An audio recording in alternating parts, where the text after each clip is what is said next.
베드로전서 4장 12절부터 19절까지 제가 읽습니다.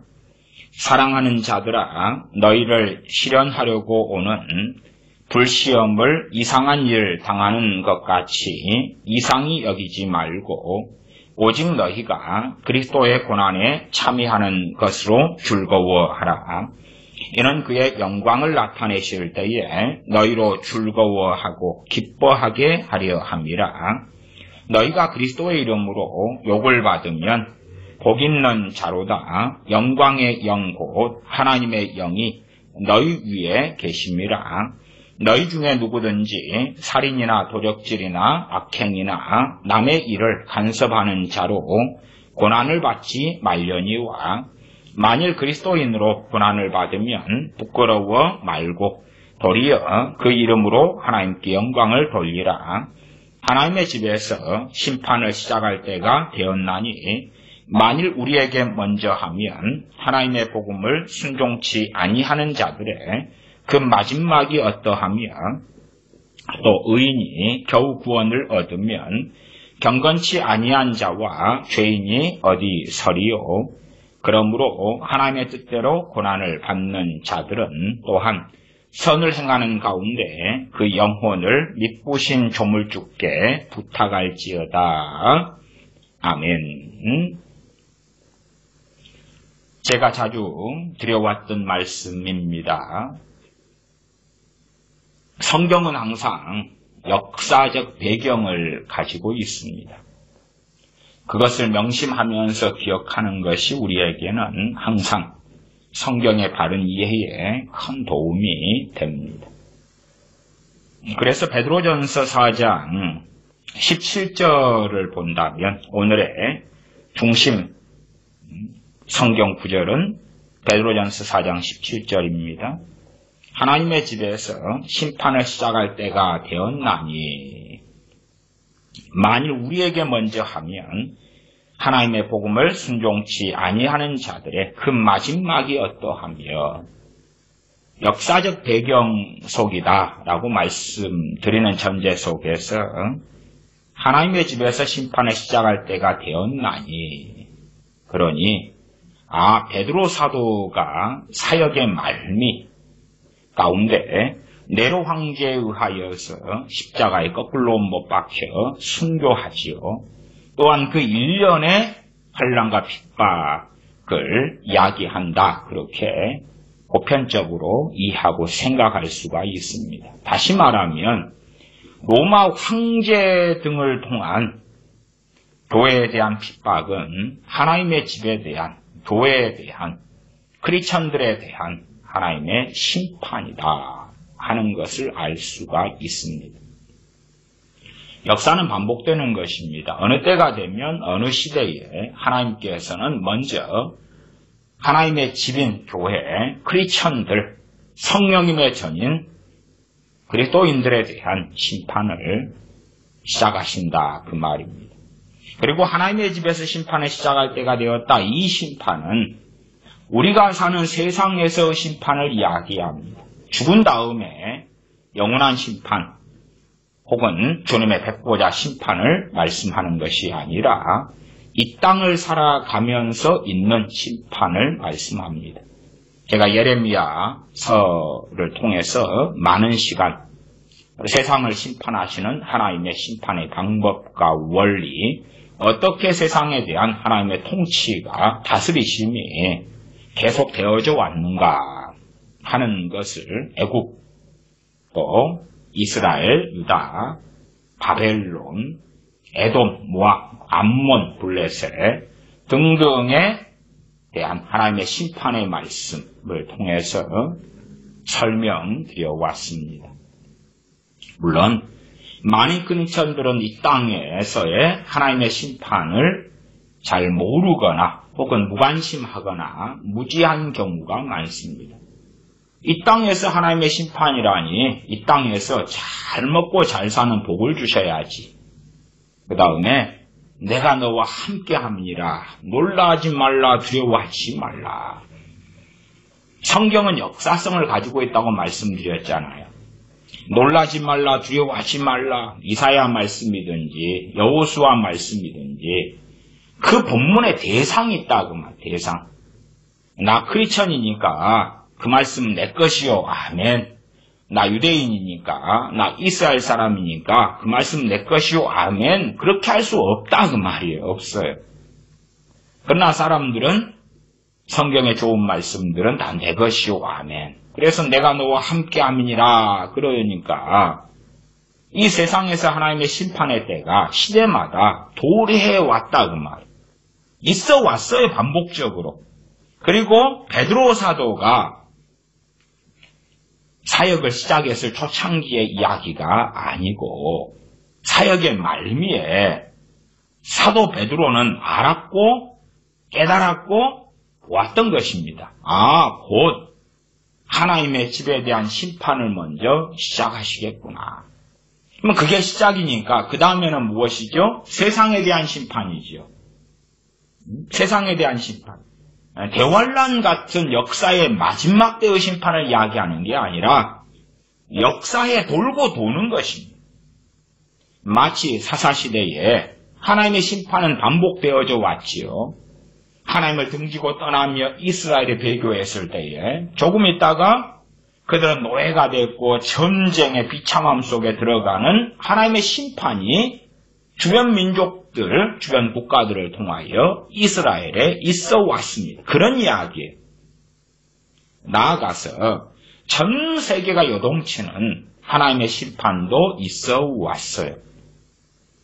우리가 역사를 볼 때, 게르만족의 대이동, 그런 것도 사회나 세계사나 보면 아시잖아요. 그런 흉노족의 침략, 또 어디에 어쩌고 하는 것들 볼 때에 그런 걸 통하여 역사가 요동치는 것입니다.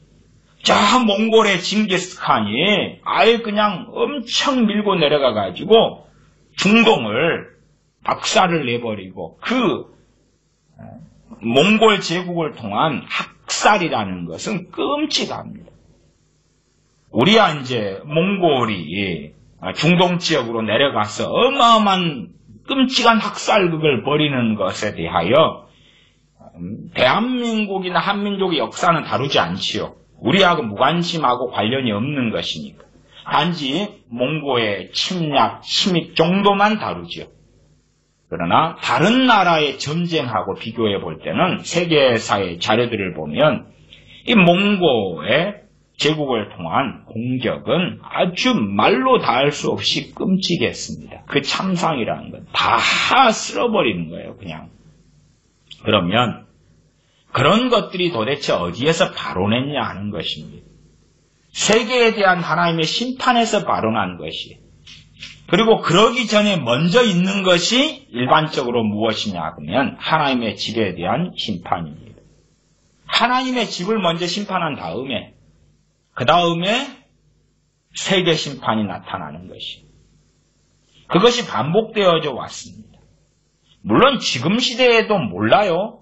뭐가 모르냐 그러면 하나님의 집, 교회, 크리스천들에 대한 심판, 그 다음에 세계에 대한 심판이 있고 그 심판의 범위와 범주가 어느 선에서 끝날지 혹은 극단적으로 그 다음에 대환란이 와서 마무리로 가게 될지는 제가 모른다 그 말이에요. 몰라요. 그럼에도 그 역사적으로 계속 반복되어져 왔던 것.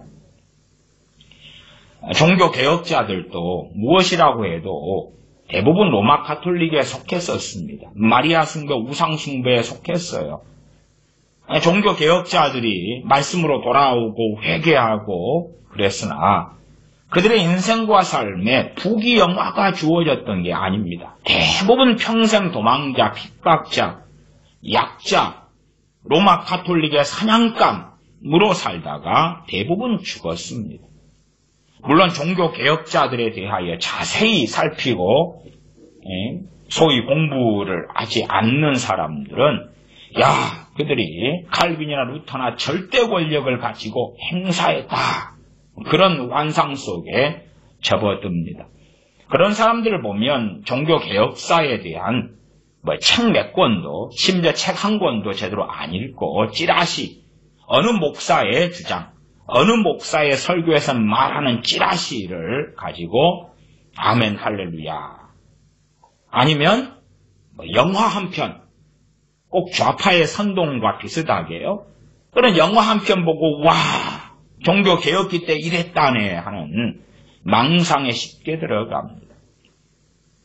종교개혁자들도 극심한 심판에 돌입했었다는 것은 이해하셔야 됩니다. 데살로니가 전서 1장을 보실 때에 그러한 내용들을 꽤 확인할 수가 있었다. 데살로니가 전서 1장을 가지고는 제가 여러 차례 설교했었습니다. 교회에 왜 환란이 찾아오는가? 왜 하나님의 심판이 도래하고 임하는가? 지금 오늘의 주제는 영원한 심판에 대한 말씀이 아니고 이 세상에 대한 교회의 심판에 대한 이야기입니다. 교회에 대한 하나님의 심판이지요. 물론 이 땅의 심판과 영원한 심판은 상당히 결부됩니다. 그러나 이 땅에서 심판받으면서 하나님 앞에서 인정받는 사람이 있고 이 땅에서 심판받으면서 영원한 심판까지 가는 사람들이 있는 것은 뻔한 것입니다.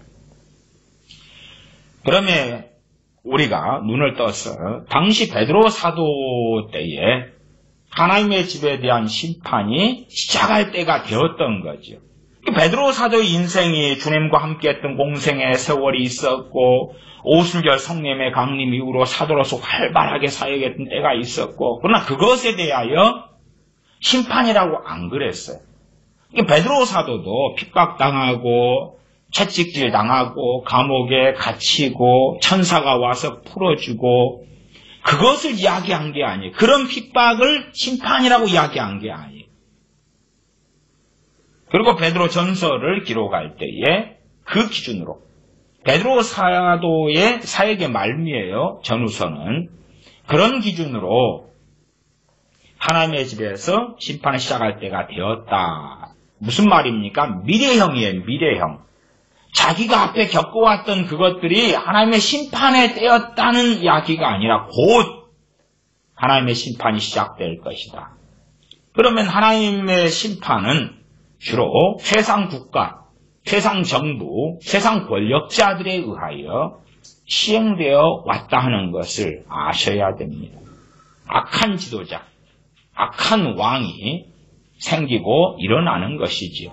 우리는 거꾸로 기도하지요. 왜 하나님 저 악한 왕이 저렇게 있습니까? 악한 대통령이 저리 있습니까? 빨리 치워주십시오. 그러나 그것이 하나님의 집에 대한 심판일 수 있다. 아닐 수도 있지만 이길 수도 있는 거예요. 영적으로 깨어있는 사람들은 알겠지요. 저 악한 지도자가, 악한 왕이, 악한 대통령이, 악한 수상이 저 사람이 하나님의 심판하는 도구인가? 아니면 또 그냥 악한 자고 우리가 크리스찬들이 싸우고 때로는 바른 투표를 하면서 정리해야 되고 혹은 소위 세상적으로 말하면 혁명을 일으켜가지고 그런 악한 자를 축출해 버려야 되는 그런 때인가, 그런 경우인가, 그것은 다르겠죠.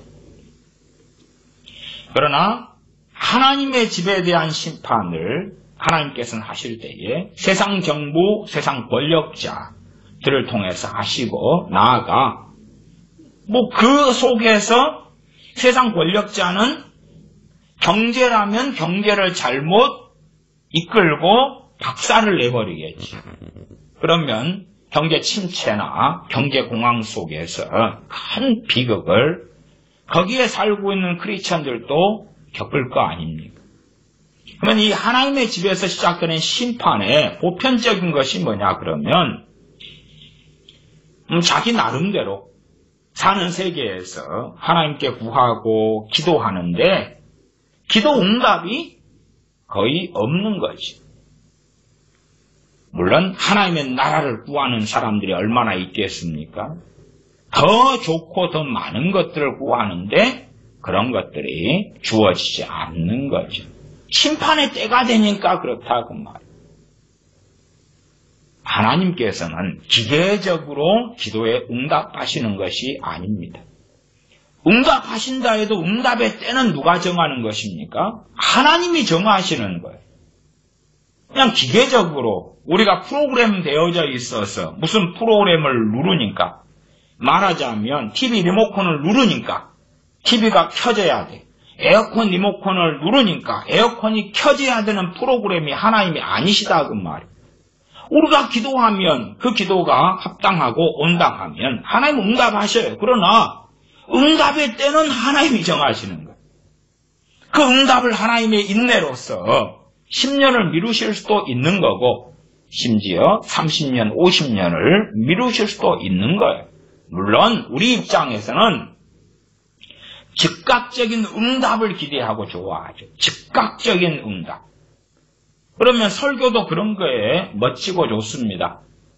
하나님께 기도하면 즉각 응답, 즉각 응답, 즉각적인 하나님의 역사, 뭐 이러면은 인기가 있을 거 아닙니까?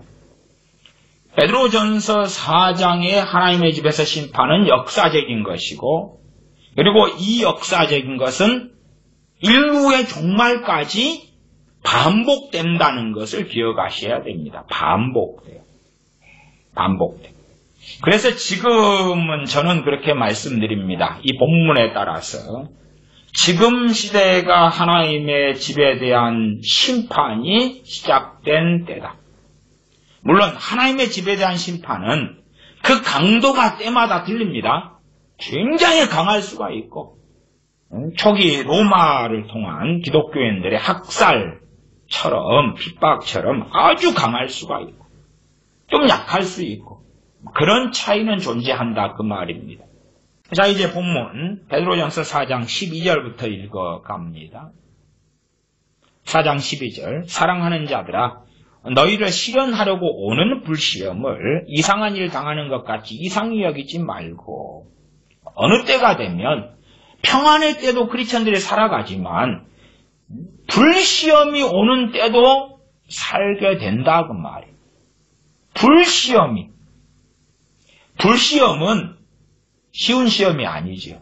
굉장히 고통스러운 시험이죠. 이 시험을 보는 것은, 시험을 본 다음에 누구는 떨어져요. 누구는 통과하고 합격하고, 누구는 떨어져요. 불시험은 그런 것입니다. 너희를 시련하려고 오는, 대장간에서 어떤 물건 제품이 나오더라도 대장장이가 어떤 것은 실패작이 돼가지고 부숴버리거나 용광로에 다시 넣어서, 용광로가 아니고 그 대장간에 있는 하여튼 그 풀무 속에 집어넣어서 녹여버리잖아요. 깨뜨려버리거나. 도자기장이도 마찬가지잖아요. 야, 이건 실패작이야. 그래서 망치로 깨버리지요.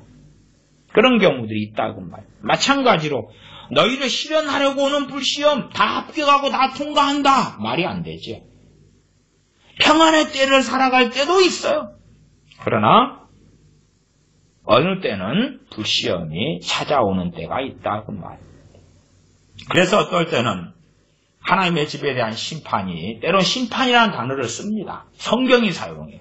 그 다음에는 환난이라는 단어도 쓰고, 이 불시험도 쓰고, 고난도 쓰고, 징계도 쓰고, 이런 개념들이 상당히 함께 공통적으로 믹서되어 있는 것을 발견합니다. 우리가 어느 나라에 대한 하나님의 심판이 임했다 그러면 우리가 그 나라에 있으면 그 심판 속에 같이 받는 거예요. 같이 받아. 그럴 수밖에 없는 거예요. 전 세계에 대한 하나님의 심판이 임했다 그러면은 예외는 있겠습니다만은 같이 받아. 물론 예외라는 게 대환란을 이야기할 때에 이마에 입 맞은 자들이 있고 13만 4천 같은 그런 이들이 있었지요. 13절. 오직 너희가 그리스도의 고난에 참여하는 것으로 즐거워하라. 그러나 우리는 돈이 떨어져 가면 슬프죠. 어떻게 하면 우리 재산을 그대로 유지하고 나아가서 그 재산을 불릴까 하는데 우리의 마음은 많이 모아져 있고 향해져 있지요. 너희가 그리스도의 고난에 참여하는 것으로 즐거워하라. 이는 그의 영광을 나타내실 때에 너희로 즐거워하고 기뻐하게 하려 함이라. 그리스도의 고난에 참여한다. 그냥 우리가 세상을 살면서 겪는 고통과 어려움을 이야기하는 건 당연히 아니지요. 14절 너희가 그리스도의 이름으로 욕을 받으면 복 있는 자로다. 그리스도의 이름으로 욕을 받는다. 어쨌든 좋은 세상에서는 이런 일은 좀 적습니다. 나아가서 이제 한편으로는 그렇습니다. 대한민국 안에서도 믿는 사람을 개독교인이다. 그것이 광범위하게 퍼졌기 때문에 사람들 앞에서 내가 크리스찬이다 밝히면 저 사람도 개독교인 아니야? 그렇게 해서 욕을 받는 경우도 있겠죠. 또 과거로 이야기하면 저는 군대에 있을 때에 크리스찬이라는 이유 때문에 여러 이 폭행이나 학대나 그런 것들도 당했습니다. 멸시나 핍박도 당했어요. 기껏해야 군대에 있을 때 그것도 한 1년이 안 되는 시간. 좀 반년 이리저리 지나니까 제 하나님은 무섭다. 그리고 핍박을 멈추더라고요. 그리고 거꾸로 이제 예배당에 가도록 장려하고 휴가 갈 때는 사고 없도록 저한테 그 고참병들도 무릎 꿇고 안수받고 가고요. 그것도 솔직히 가벼운 것이지. 초대교회가 당하는 혹은 중동에서 지하교회 크리스천들이 북한에서 지하교회 크리스천 당하는 것에 비하면 그건 핍박도 핍박이 아니죠.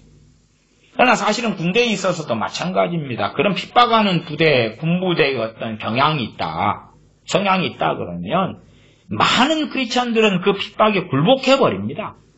굴복해버리지. 계급이 깡패인데. 어떤 경우는 간부들, 하사관들이나 장교들은 주로 핍박하는 경우가 별로 없는데 하사관들이 유난히 좀 심하거든요. 그런 핍박을 병사가 당할 때에 옛날 제 해먹은 이야기입니다. 그럴 때 견디는 사람은 별로 없어요.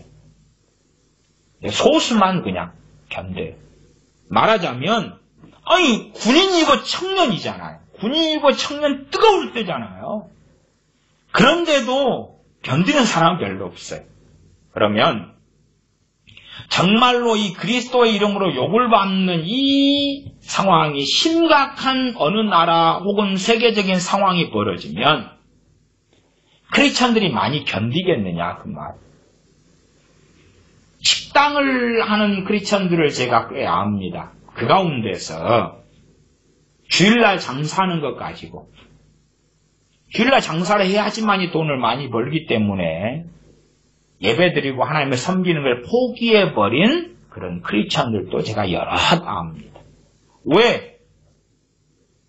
어떤 목회자들은 주장하지요. 마침 만나가 금요일 날에 안식일 분까지 이틀분이 내렸던 것처럼 주일날 장사를 안 하면 토요일 날 따블로 들어와. 그 거짓말을 하지만 그건 거짓말이고 보편적으로 주일날 장사를 안 하면 주일날이 장사하는 사람이 대목이 될 수가 있는데 옛날은 심했고 요즘은 좀 덜합니다만은 그러면은 내 소득이 줄어드니까 그것 때문에 하나님을 섬기고 주님 따르고 믿는 것을 포기해버리는 많은 사람들을 보고 안다 그 말이에요. 그러면 진실로 그 이상의 핍박이 닥쳐올 때 그게 하나님의 집에 대한 심판이죠. 크리스천들을 어느 때 하나님께서 불시험을 통하여 다루실 때가 있다 그 말이에요. 그러면 사람들은 어떻게 하겠는가 그 말이죠. 물론 우리들은 그렇습니다. 그렇게 하는 주체가 많은 경우에 세상 정부가 되니까 그 정부를 기도를 통해 바꿔버리고 싶죠. 동성애 합법화가 돼버렸다. 동성애 반대하는 말을 못할 거 아니에요.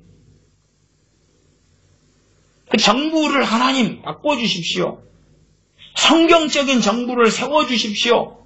그런 것은 이 땅에서는 이루어지지 않는 일입니다. 국가적으로 법을 통하여 핍박해버리는 것은 보편적인 일이에요. 정권을 잡은 사람을 통해서 하나님 말씀 무시하고 멸시해. 그렇게 하는 것은 보편적인 일입니다. 거기에서 크리스천들은 어떻게 할 것인가? 실제로 그것도 아닌 가정 안에서의 핍박에서도 많은 사람들이 주님 부인하고 등져왔습니다. 그것이 훨씬 더 광범위하게 될 때에는 견디지 못해요. 제 아는 선교사님들이 중동에서 선교 사역을 합니다. 그러니까 그 선교사님들 이야기가 그래요. 중동에서 어찌 전도해가지고 해놓으면 핍박받으면 바로 그냥 핍박받으면 바로 등져버리고 떠나버려. 한 2년을 그렇게 애를 쓰고 1년을 그렇게 애를 쓰고 3년을 그렇게 애를 써가지고 예수 영접도 했다. 초신자 양육까지 받았다. 근데 그 다음에 그냥 빠이빠이. 그 허무한 일을 계속 반복하고 있다 그래요. 계속 반복해요. 어떤 사람은 생각하죠. 와, 중동에 있는 크리스천들은 그 핍박 속에서도 주님 믿고 믿음이 대단해. 중동에 사역하는 선교사님들, 그건 선교사 신분을 감추고 사역하시거든요. 들어보시라 그 말이에요. 그게 아니고 핍박을 피하려고 숨기고 있는 거거든요. 숨기는 거예요. 숨기니까 들통날까봐 심장이 벌렁벌렁 하는 거예요. 핍박이 없다 그 말이에요. 핍박이 없어요. 크리스찬이라는 걸 숨기고 사는 건데 무슨 문제가 있어. 중동의 이슬람 안에서 집안에서 그 국가 안에서 사니까 시간 되면 같이 메카를 향하여 기도한다 그 말이에요. 아니 그때 가족들이 있을 때 안 하면 한국으로 이야기한다면 한국은 그냥 제사 문화잖아요.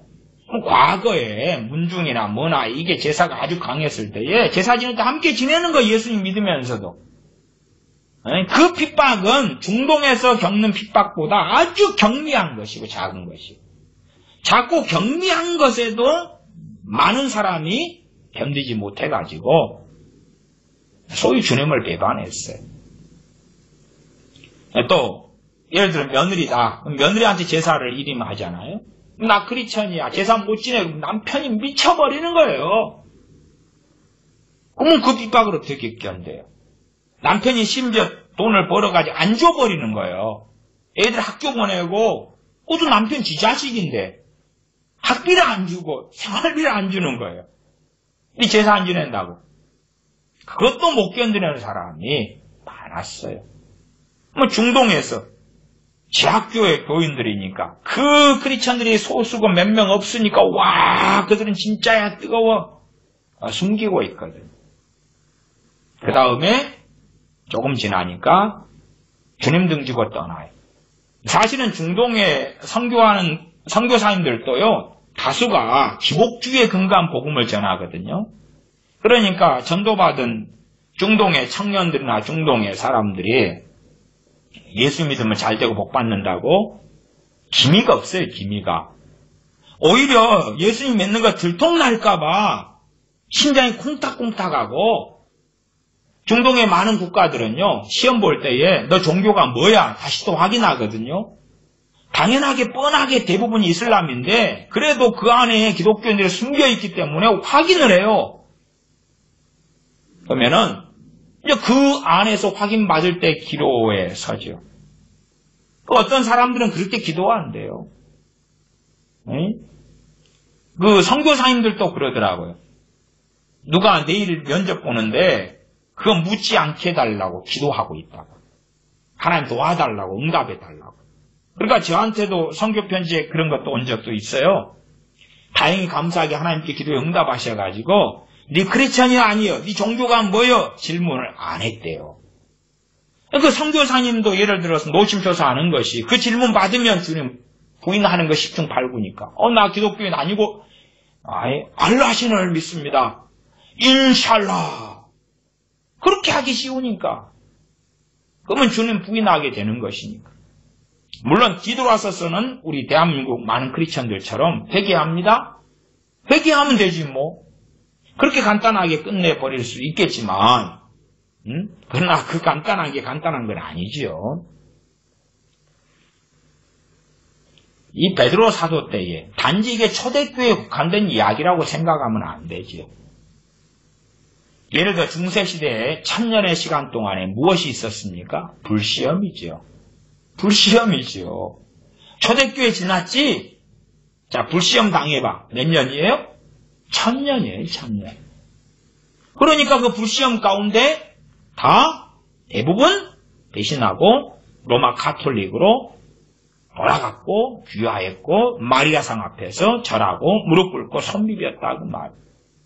종교개혁기 때의 핍박, 그것은 그래도 소수라도 아군이 있고 뭉쳐서 함께 도망갈 수 있고 저기 독일 변두리 스트라스부르크에 가가지고 프랑스에서 핍박이 있으니까 프랑스에 믿는 소수가 독일로 도망가는 거예요. 독일하고 프랑스가 전쟁을 하니까. 그래서 그쪽 마을에서 자리 잡고 이주민으로 살면서 자기끼리라도 모여서 예배를 드릴 수 있으니까. 그나마 그것은 나았던 것이고, 중세시대에 참으로 하나님 믿는 사람들은 자기 편이 없잖아. 이리 둘러보고 저기 둘러봐도 말씀의 사람이 정말로 마리아 우상숭배, 성상숭배, 유물숭배 안 하는 진짜 크리스천이 없단 말이에요. 혼자 버텨야 됐단 말이에요. 혼자. 물론 어딘가 있지요. 바알에게 무릎 꿇지 않는 7000인을 남겨두신 것처럼 어딘가는 있을 텐데 내 눈에는 없는 것이지요. 엘리야 선지자 눈에도 있었어요? 없었어요? 없었잖아요. 하나님은 7000인을 남겨뒀다는데 그 사람도 어디 있는데요? 어디 있는데요? 하나님 남겼다는데 엘리야 선지자는 나만 남았습니다. 그러는 거예요. 그런 것처럼 중세시대에 그런데 그러한 불시험이 1000년이었다 그 말이에요.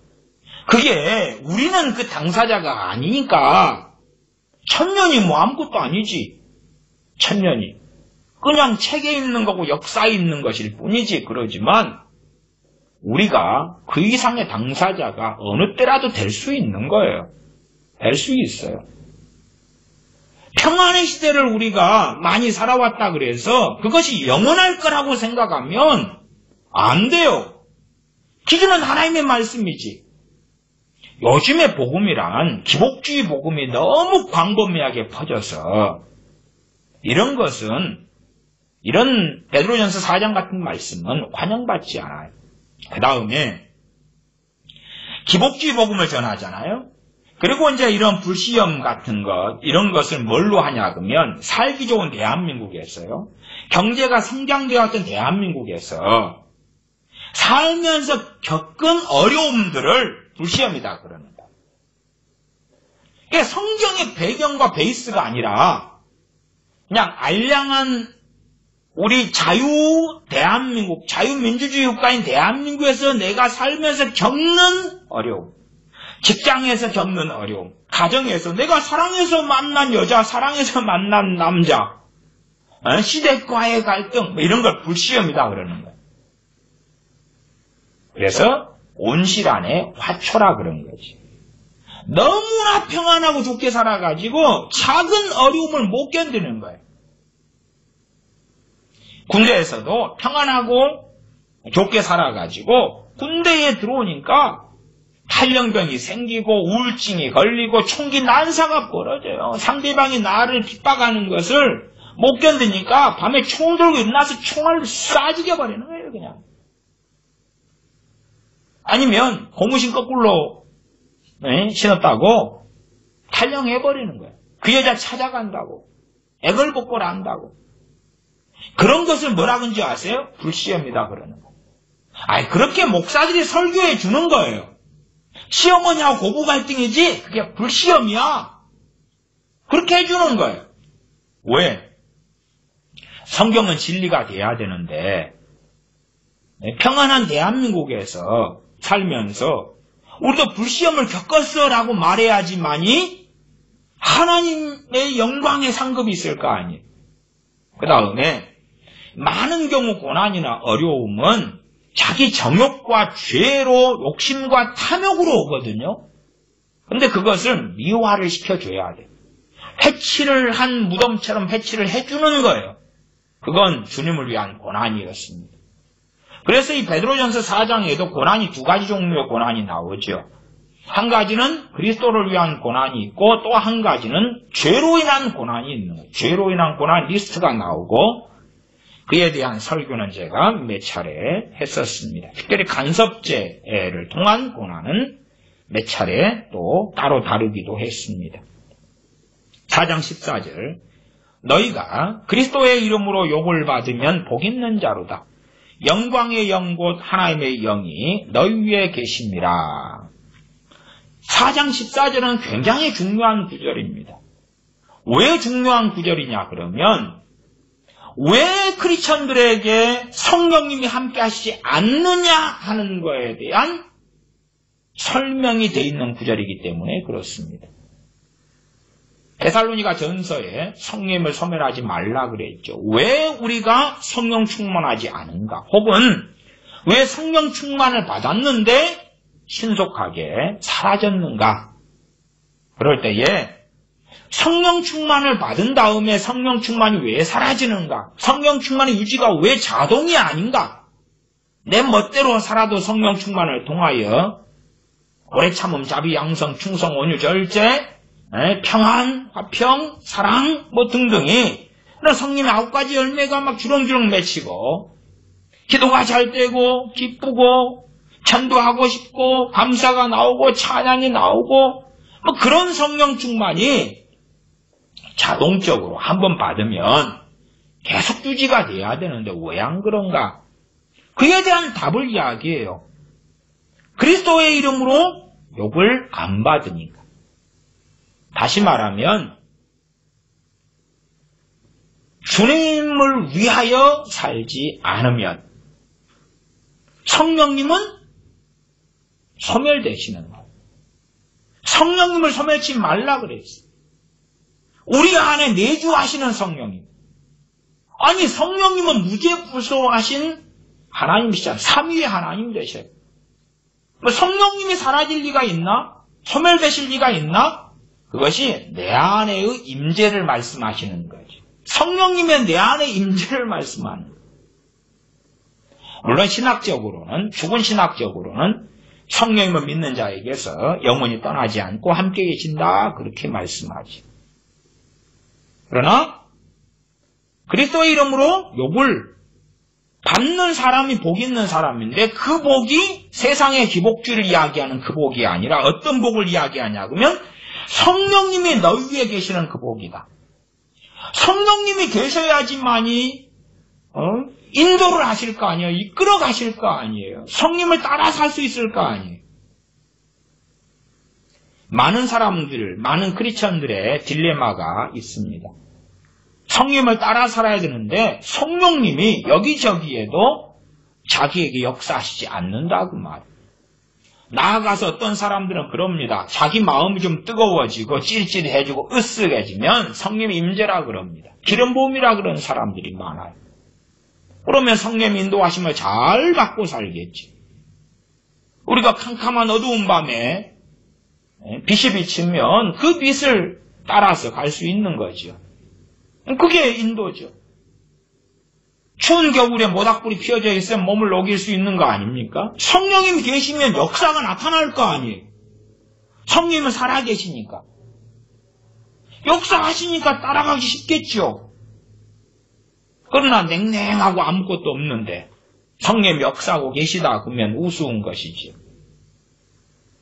그리스도의 이름으로 욕을 받는 사람, 다시 말하면 그리스도의 이름으로 주님으로 인하여 고난받는 사람, 어떤 고난입니까? 기본적으로 말씀대로 진리대로 살려고 생길 때에 내 가정에서도 고난이 있을 거고 회사에서도 있을 거고 아는 지인들과 친구들 사이에도 있을 거다 그 말이에요. 저는 직장생활을 그래도 여러 군데에서 해봤습니다. 그런데 직장생활 여러 군데서 해봤다는 이야기는 직장에 가면 크리스천이 있잖아요. 크리스천이. 불신자들은 더 많지만 또 막노동하는 노동판에서는 많이 지냈습니다. 그러면 결과가 그렇더라고요. 결과가. 최소한 한 90년대부터는 크리스찬보다도 불신자가 편한 거예요. 크리스찬들이 많은 경우에 불신자보다 더 악한 거예요. 하나님 가지고 변명하고요. 온갖 요사를 떠는 거예요. 보면 불신자가 더 양심적이고요. 믿는 사람은 위선에, 거짓말에, 속임에, 합리화에, 변명에, 위선에, 이간질에. 믿는 사람하고는 어울리기가 너무 힘들어요, 직장에서도. 사실은 한 직장에 한 중소기업이다 그러면 50명이 있다 그러면 크리스찬이 한 5명이다, 10명이다 그러면 우리 믿는 형제를 만나니까 얼마나 반가워요. 그것이 제 초기의 마음이었어요. 또 신학교를 가니까 얼마나 반가워요. 주님 사랑해서 만난 사람들, 야, 다 그래 신학대학원 들어갔을 때는 다 전도사님들이에요. 교수님들도 전도사님 그렇게 다 호칭해 주셔요. 다 소위 말하면 소명받고 사명받고 주의 종돼가지고 신학대학 나와가지고 신학대학 4년 마치고 대학원 들어온 사람들도 많고 또 대학 나온 다음에 소위 사명받아가 들어온 사람도 많고 진짜 받았는지 안 받았는지 모르는데 그 양반들 자칭 이야기가 그렇다 그 말이에요. 근데 신학대학원에 들어가니까 그때부터 파당이 나누어져요. 파당이. 쌈박질이. 어떤 쌈박질이냐 그러면 본과생, 타교생, 본교생, 타교생. 말하자면 대학 나오고 거기에서 대학원 들어온 사람하고 일반 대학 나오고 들어온 사람의 차별과 싸움. 세력은 신학대학 나온 사람들이 훨씬 많지요. 거의 3대1 정도 돼요. 아니면 2대1. 그러니까 한 2배는 된다 그 말이에요. 그래서 그 신학대학 나온 사람들이 자연스럽게 대학원으로 넘어오는 거예요. 뭐 우월감. 아니 그냥 모르면 가르쳐주면 되잖아요. 근데 우월감을 가지고 멸시하고 천대하는 거예요. 니는 아직 신학 전문 용어도 잘 몰라 당신들은. 그러니까 신령한 사람들이 모인 신학교를 갔는데 신령한 사람들은 아니고 그냥 일반 대학생들이나 그보다 못할 때도 많더라고요. 시기 질투는 얼마나 많은지.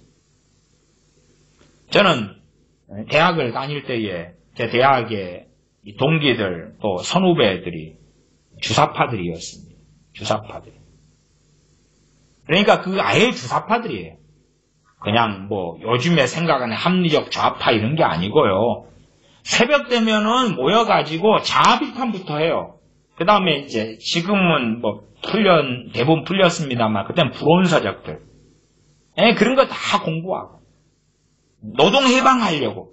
그러니까 모이면요 이 대학과가 전부 다 주사파에 장악이 됐기 때문에 80년대 후반에 이게 모이면 무슨 구호부터 하냐 그러면 좀 몸에 익숙하니까 먼저 모이면 뭐하고 모임 시작하냐 그러면 투쟁 먹는 해방 투쟁 그리고 사랑과 명예도 이제 부르고 5.18 노래 부르고 그 모임을 시작해요. 그냥 과 모임인데 비참한 이야기인데요. 그런 주사파하고 지내는 것하고요. 신학 대학원 다니면서 크리스찬하고 지내는 것이 어떠냐? 별 차이 없어요. 별 차이 없어.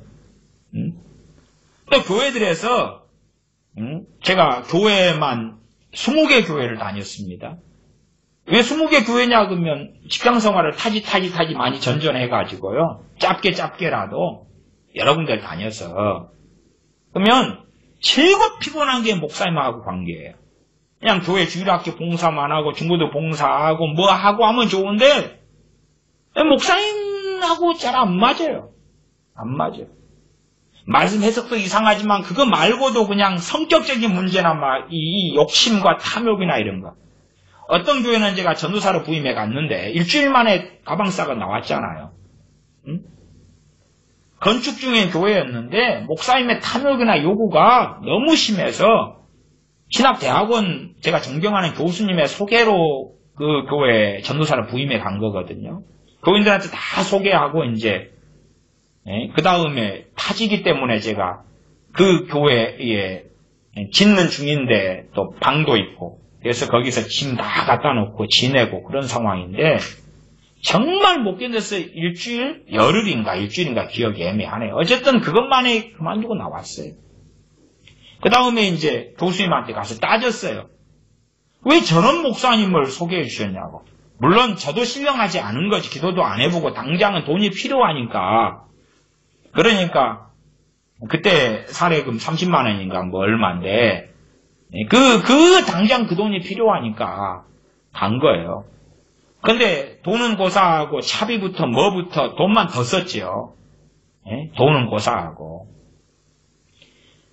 그러니까 이 교인들하고 크리스천들하고 사는 게 너무 힘든 거예요. 차라리 세상 사람들하고 있으면 나는 술 안 마시지만 저 사람들은 뭐 회식할 때 막걸리 마시고 소주 마시고 그래도 차라리 속이 편한 거예요.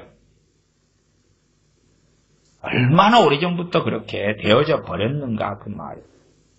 그러면 그리스도를 위하여 주님을 위하여 욕을 받는다. 고난을 당한다.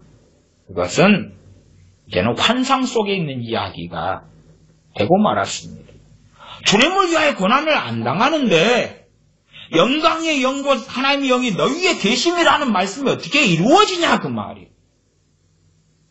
성령 충만하지 못할 수밖에 없는 거고 그런 사람들이 주님을 위하여 고난받지 않는 사람들이 성령 충만을 구해봐야 주시겠냐 그 말이에요.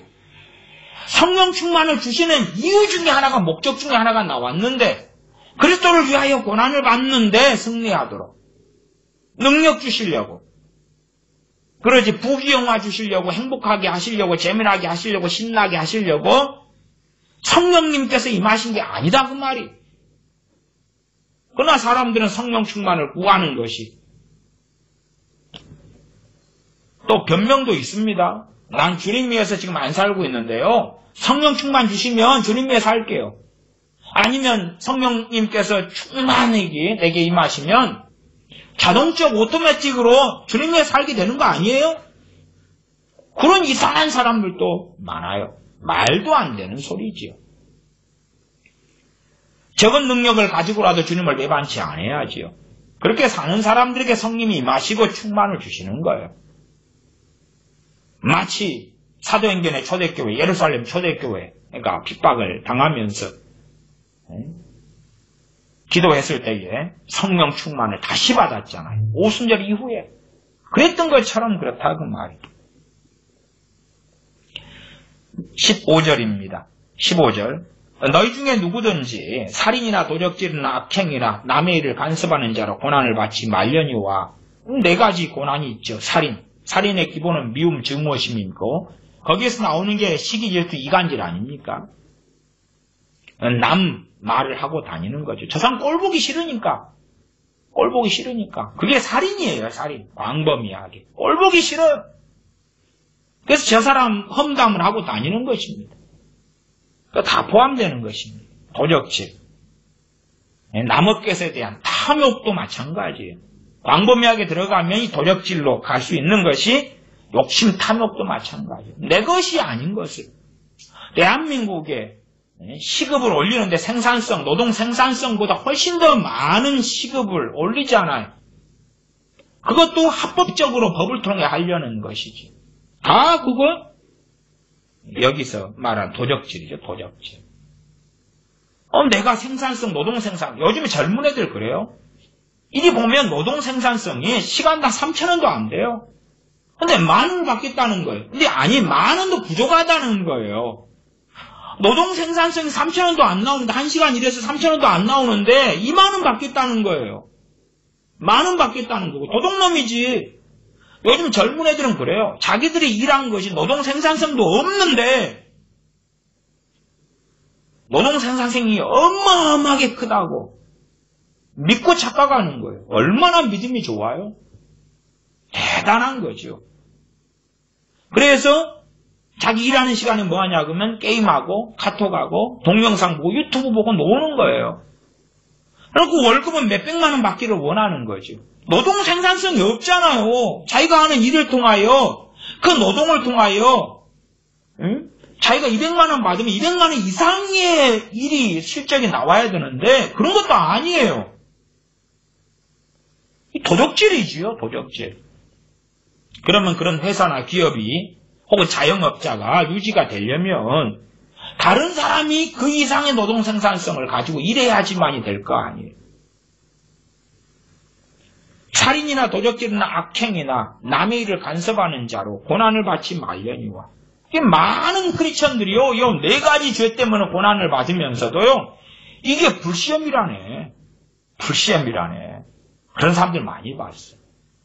탐욕적으로 사업을 시작해요. 자영업이다 그러면 욕심과 탐욕으로 사업을 해요. 망해요. 불시험이다네. 또 많은 사람들이 사업이 망해가지고 신학교를 가요. 그 사업이 망한 게 하나님이 망하게 했다네. 불시험이다네. 웃기는 소리 하고 있네. 정말로 자기 죄에 대한 합리와 변명이 지나치고요. 자기 죄로 인하여 받은 많은 고난들이 연단이라네. 연단이라네. 그러면 술 마시고 음주운전 해가지고 전봇대에 부딪혀서 장애인이 되면 연단이겠네? 자기 어리석음과 죄로 인해서 생기는 비극을 욕심이 생겨 탐욕 생겨서 주식하다가 망해가지고 거지로 나앉았는데 불시험이고 연단이라네. 잠언의 무수한 하나님의 말씀, 보증서지 말라는 말씀을 어기고 집똥꼬집으로 지 정욕적인 사랑으로 보증서줘서 나앉고 거지가 되고 비참하게 살았는데 불시험이라네? 고난이라네? 무슨 고난인데? 고난은 고난이지. 죄로 인한 고난. 정욕적으로 상대방을 사랑해가지고 결혼해가지고 비참한 일을 당하니까 그 연단이라네. 무슨 연단이에요 그게. 그래서 이 회칠한 무덤이 참 많이 되어져요. 특별히 목회자들이 강단에서 회칠을 해주잖아요. 회칠을 해주면 좋지요. 회칠을 해주는 부흥사, 회칠을 해주는 목사들, 그 목사들, 그 부흥사들은 인기가 있는 거예요. 그러니까 신사도의 소위 말하면 애언자들, 사도 선지자들이 얼마나 자기한테 모인 사람들이 그 회칠을 해줍니까? 회칠을 해줘요. 큰 집회 가면요, 집회 강사가 거기 온 사람들한테 회칠부터 해줘, 회칠부터.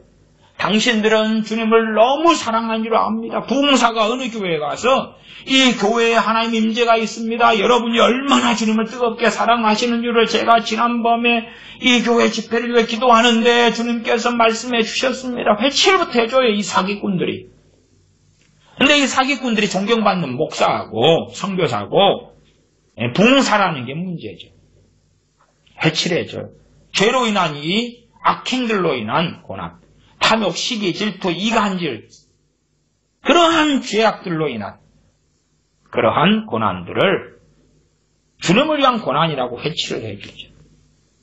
그래서 이 평안한 대한민국에서 오랫동안 살아온 대한민국의 많은 크리스천들이 베드로전서 4장 같은 불시험을 겪었다고 주장하는 거예요. 그럼 뭐라고 이야기하겠어요? 북한에 가 좀 살아봐.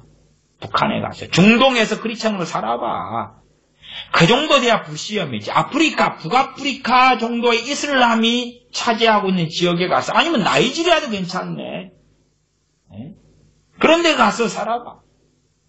그리고 이제 겪어봐. 그래야지 불시험 근처라도 갔다고 말할 수 있는 거지요. 여기 태평한 대한민국에서 살면서 무슨 불시험이에요? 온실 안에 화쳐도요, 작은 일 겪고 죽겠다 그러는 거예요. 환장하겠다 그러지요. 16절. 만일 그리스도인으로 고난을 받으면 부끄러워 말고 도리어 그 이름으로 하나님께 영광을 돌리라. 그리스도인으로 내가 예수님 믿는 것 때문에 또 말씀대로 사는 것 때문에 고난을 받으면 부끄러워하지 말아라. 누가 고난을 받아? 주님 믿고 말씀 위에 진리 위에 살면서 뭐 고난을 받아요? 거꾸로 평안의 때에는 그러는 것 아닙니까? 알량하게 말씀 좀 지키는 신용한 다음에 복 주세요. 응답해 주세요. 왜 축복 안 해주세요? 왜 돈 안 줘요? 왜 내 빚 안 갚아줘요? 그러는 것이지요. 말씀하고는 아주 다르잖아요. 그리스도인으로 고난을 받으면 큰 복이 온다. 물질에 부에 대이동이 있다. 그래야 되는데 부끄러워하지 말아라. 왜? 부끄러운 일이니까. 왜 부끄럽습니까? 그리스도인이란 이유로 고난을 받는다는 이야기는 회사라면 대인관계랑 왕따가 되고 손가락질 당하는 대상이 되니까 부끄럽잖아요. 부끄러우니까 못해도 사회적으로, 국가적으로, 가정적으로 수치를 뒤집어 쓰니까 부끄러워하지 말아라는 거예요. 요즘에는 부끄러움이 더 심할 것 같아요. 왜? 네? 부끄러운 일을 당하면 네가 하나님을 제대로 안 믿어가지고 그렇다고 그럴 거 아니에요. 돈이 없고 가난하면 너 하나님 잘 안 믿어가지고 네 부끄럽지? 그러는 거예요. 사도 바울이나 주님도 얼마나 가난하게 많이 사셨냐 그 말이에요. 세상에서는 크리스찬으로 살면서 가난한 것은 부끄러운 일이 되었어요. 특별히 대한민국에서는 더 그렇지. 미국도 그럴 것 같아요.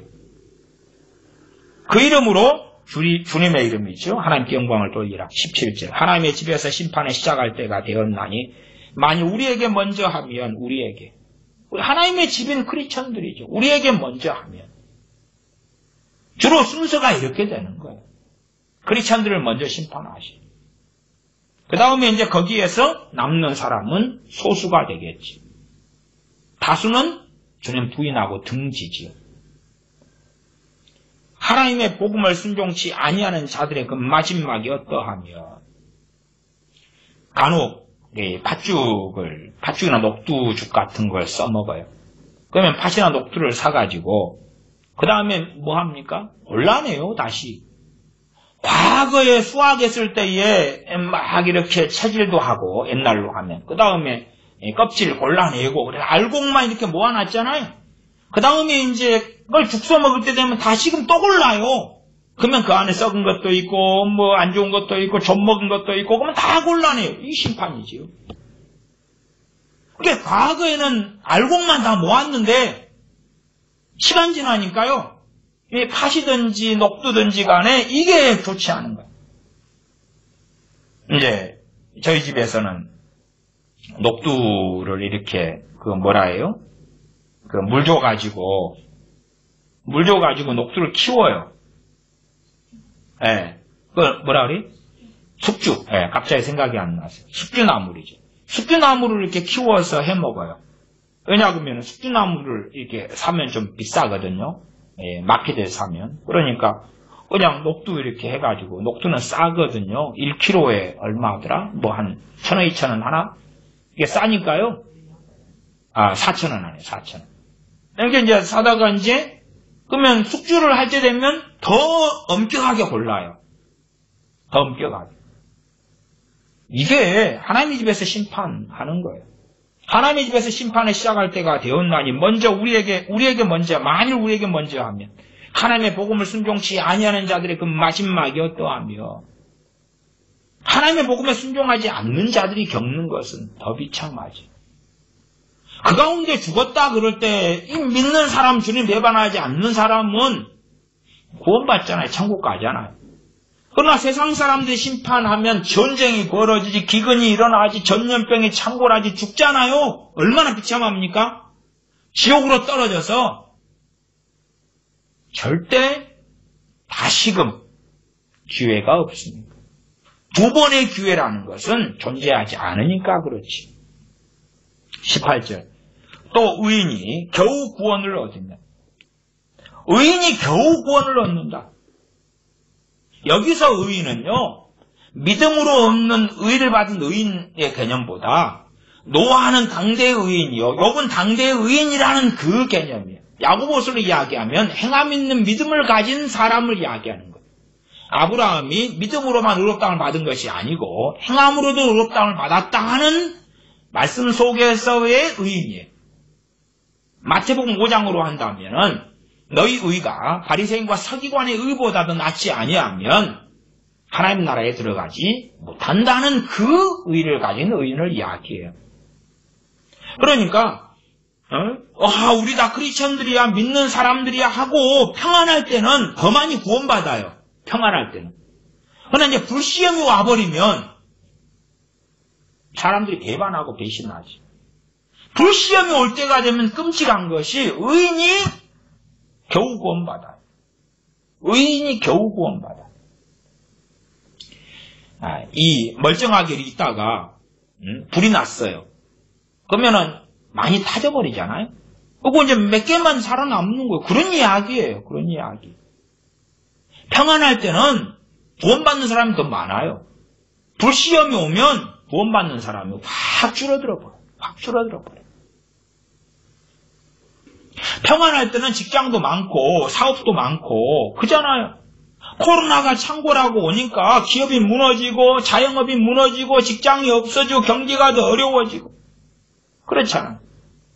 평안할 때는 무역이 잘 되고 경제가 활발하니까 배부르게 먹고 살 수 있다고 말이에요. 그러나 코로나 때문에 혹은 경제 공황이나 어려움이 찾아오니까 배부르게 못 먹고 그것 때문에 치료도 못 받고 병들어 죽고 그렇잖아요. 그런 이야기예요. 불시험이 찾아오면 구원받는 사람의 숫자가 현저히 줄어들어요. 그래서 의인이 겨우 구원을 얻으면 경건치 아니한 자와 죄인이 어디 서리요? 저는 18절을 그렇게 해석합니다. 18절 하반절을요. 경건치 아니한 자와 죄인을 따로 해석합니다.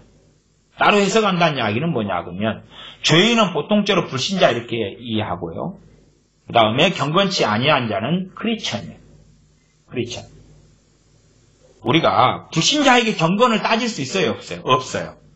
그러나 크리스천들에게는 두 가지로 나누어져요. 경건한 자와 경건치 않은 자예요. 경건한 자와 경건치 않은 자.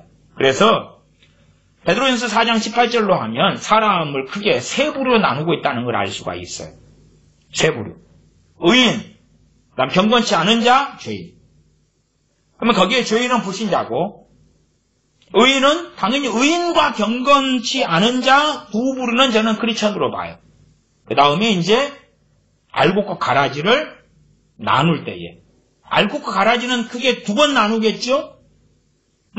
크리스천이냐 불신자냐에는 기본적인 나눔이 있고 믿는 자냐 믿지 않는 자냐 그 다음에 믿는 자 가운데서 나눈 알곡과 가라지가 있는데 그것이 의인이냐 경건치 않은 자냐 그 말. 경건치 않은 자는 종교인으로 판명 나겠죠. 말하자면 주님께서 10처녀 비유를 통하여 슬기로운 5처녀와 민난 5처녀를 말씀하셨어요. 그 10처녀가 다 주님을 기다리고 있었어요. 그러나 민난 5처녀는 나는 너희를 알지 못한다 하는 판결을 받았어요. 그 사람들이 누구냐면 경건치 아니한 자다. 그 말. 경건치 아니한 자다. 민난 5처녀들, 기름 준비하지 않은 민난 5처녀들. 그러면 이 경건치 아니한 자와 죄인이 어디에 서리요? 강교용법이죠. 설 수 없다 그 말이죠. 의인도 겨우 구원받는데 말하자면 이 불시험이 오는 때가 되면 의인도 믿음 지키기가 어렵다 그 말이에요. 주님께서 우리에게 환난의 날들, 대환난 때 그 날들이 감해지도록 기도하라 그랬죠. 왜 그 날들이 감해지지 않으면 아무도 구원받을 수 없다 그 말이에요. 아무도. 많은 사람들이 이 환난이나 혹은 불시험이나 이런 거에 대하여 당당한데 겪지 않으니까 당당한 것이. 말로는 뭘 못합니까? 그러나 이 환난이 거세지면 점점 배경은 심해지는 거예요. 우리가 용광로가 있다, 풀무가 있다 그러면 그 온도가 높아질수록 더 많은 게 녹아요. 더 많은 게. 야, 이 온도에도 이것은 안 녹네? 그런데 한 100도를 더 올리니까 녹는 거예요. 그것처럼 야, 이 환난 속에서도 저 사람은 주님 배신하지 않네? 거기에서 환난 강도가 또 높아지니까 배신하는 거예요. 그러지, 야, 주님이 지켜줄 거야. 그 말도 안 되는 이야기고. 그래서 이 불시험의 강도가 아주 높으니까 그때는 18절에 의인이 겨우 구원을 받아. 의인이 겨우 구원받아. 겨우. 집에 불나가지고 속옷 차림으로 나가서 겨우 살았다. 그런 것처럼. 누가요? 의인이. 야, 의인 되면 영광의 멸류관 좀 쓰고 주님과 동행했으니까 그럴 것 같은데 아이고 겨우 견뎠다. 겨우 살았다. 겨우 천국에 들어왔네. 언제요? 이 불시험이 있을 때. 평안의 때는 의인은 칭찬이 많겠죠. 그러나 환란이 닥치니까 얼마나 고통스럽고 어려워요. 믿음 지키기 어렵고. 생각해 보세요. 기근이 찾아오니까 의인의 자식들이 굶어 죽는 거예요. 눈앞에서. 이슬람이 총 쏴고 해가지고 총에 맞아 죽어요. 간혹 가다가 선교사님들이 선교 포기하고 돌아가시는 분들도 있어요. 왜 돌아가시냐? 이제 귀국하시는 거예요. 선교 포기하고. 근데 그런 분들 가운데 선교지에 나와서 강도한테 자식이 죽임당해요.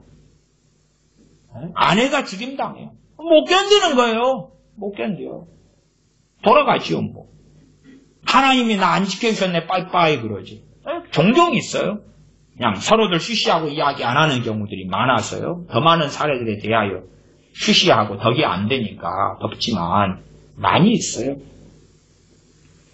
그러니까 그런 일이 없었을 때 가정이 평안하고 선교지에 왔는데 후원금도 넉넉하고 그다음 가정도 평안하고 심지어는 내 자녀를 국제학교도 보낼 수 있고 그때 되면 그래 후원금 떨어지고 또한 하나님께로부터 공급받을 믿음도 없고 까마귀라도 공급받을 믿음도 없고 혹은 기준이 까마귀로 해서 먹는 것 정도는 아이고 만족 못해.